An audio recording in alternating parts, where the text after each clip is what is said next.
Alright guys, welcome to the video. I hope you guys will enjoy this video. It's going to be basically a lot of my training, and also I just want to cover a topic, guys. But before we get into it, I just wanted to say, guys, that after this video, when I get back to college, because as you guys can see, I'm visiting home again, it's going to be final season. So just for the next 2 weeks, probably going to drop the frequency of videos per week down to 2 to 3 at most, just because I will be studying a lot, because, you know, gotta get them grades. But fear not, training will still be happening at full speed. I'm just going to try and probably do bigger videos to try and cover more things at once, so I don't have to make, you know, constant videos through the week. You know, just try to maximize my time. But without further ado, guys, let's get into this video.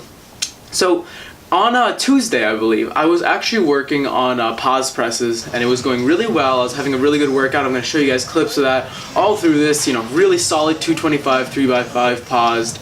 Definitely had a lot more in me. You know, just awesome workout altogether, guys. But I was actually thinking about it, and I was talking to, you know, some people who I'm friends with, who also you know, not necessarily powerlift, but they lift. And they were asking me about the benefits of pause bench pressing, and it got me thinking, guys. Like, I feel like when I'm in the gym, you know, when I'm training and I'm doing presses, I don't see that many people besides powerlifters training pause bench press.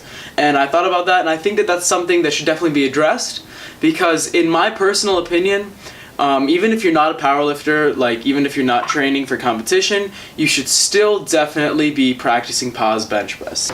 Guys, pause bench press is definitely such a superior version of the bench press compared to touch and go. Now you might think, what's the difference? You know, in one you're just holding it on your chest, and in the other you're just you're like not bouncing necessarily, but you're just going right off, right? Well, to get into it, there is a big difference, because first of all, what I said before, just touch and go, going off your chest, most of the time when you press touch and go, you tend to use some momentum.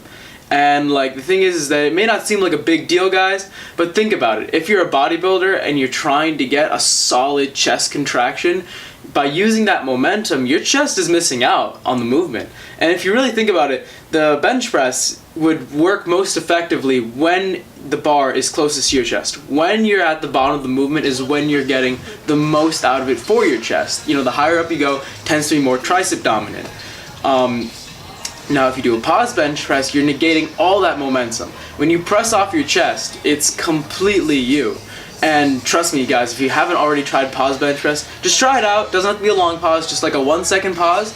Go for that press with light weight just to get used to it, and you'll see a dramatic difference in how it feels. My roommate actually just recently tried pause bench pressing, and you know, out of nowhere, he said, like my bench press has never felt this good. And I can personally attest to this, guys. If you look at my bench press progress before pause bench and after pause bench, it's completely dramatic. For strength gains, it's such a superior movement.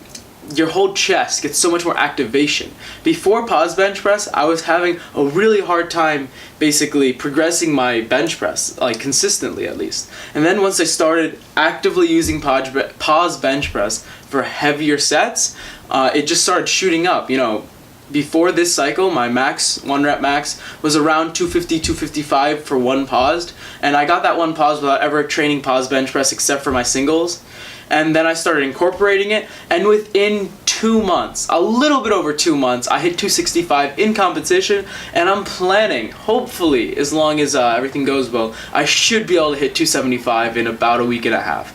That's just because if you watch my previous video, you'll know that I said that I wanted to max out one more time before I go into my training cycle fully, because I just want to gauge where I actually am, not where I am in terms of meat, because there is a difference, obviously, in your meat standard and what you can do in the gym. I just want to gauge where I am. But like, I just wanted to like bring that topic up, guys, because I really do think that if you haven't invested in using pause bench press, even if you're not a power lifter, get on it, because it's going to bring you massive gains. And if you are looking for hypertrophy, it's definitely the way to go. If you think about a lot of bodybuilders, a lot of them use things like dumbbell bench press, and or dumbbell press, I guess, and you'll ask, well, why is that better than pause bench press? And I think that, why is that better than regular bench press? And I think that the reason that most people prefer it is because of the contraction. But if you use pause bench press, then I promise you the contraction will be just as good just because of the fact that you're actually allowing your chest to do all the work. So I just wanted to say that, guys. Just wanted to throw that out there. A little bit of info for you guys who might not be using pause bench press yet. You definitely should switch to it. It's the way to go, I'm telling you. And if you have any other questions, let me know, guys, because I always like taking your suggestions. And without further ado, guys, I'm going to peace out, and I'll see you guys all in the next video.